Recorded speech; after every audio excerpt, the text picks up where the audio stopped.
started playing guitar when I was 7 years old, taking lessons with my father, who's a classical guitar teacher. But then I switched to piano when I was 11 after seeing the film called The Sting with Robert Redford and Paul Newman. And I fell in love with the soundtrack. I returned to Denmark in 2010 after living 29 years abroad, first in America, then in France. And I came back to reopen the legendary jazz club Montmartre, which was one of the most important jazz clubs in the world in the 1960s and early 70s.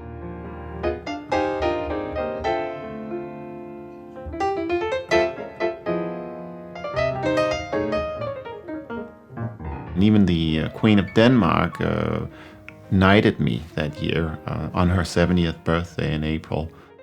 I was very thrilled to see how many great musicians have emerged there since I left.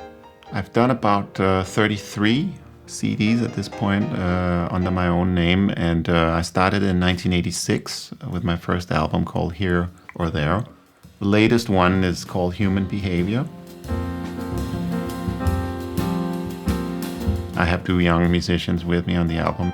It's a very, very inspiring and refreshing experience for me to work with people who are basically a generation younger than myself, because they bring a completely different approach to the music because of their life, and they're in a different place than I was when I was their age, so they have different references, different insights, different knowledge. I just want to introduce them to you quickly. You'll be listening to, on the drums, the incredible Niklas Bardeleben. And please welcome Jonathan Bremer on the bass. A lot of people think that playing jazz is, you close your eyes and then you wait for the inspiration to hit you and then boom, then you play.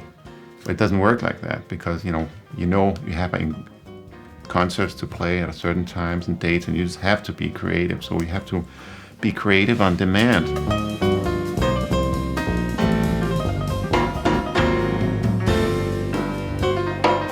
Philosophy and music has a very clear link to me, life philosophy and music, and it's not something that's really explored by many other artists, to my knowledge.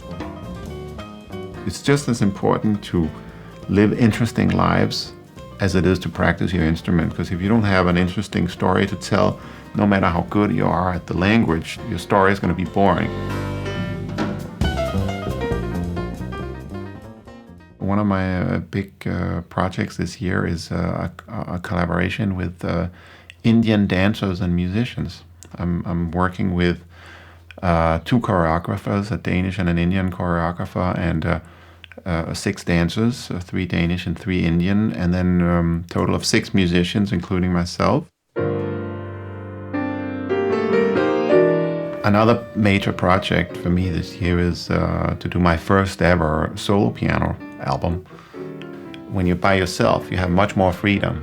Of course, when you're playing with musicians who are very intuitive and can follow you on an intuitive level, you can go very far in different directions, but when you're by yourself, you obviously you can go in any crazy direction at any moment, and that's very exciting.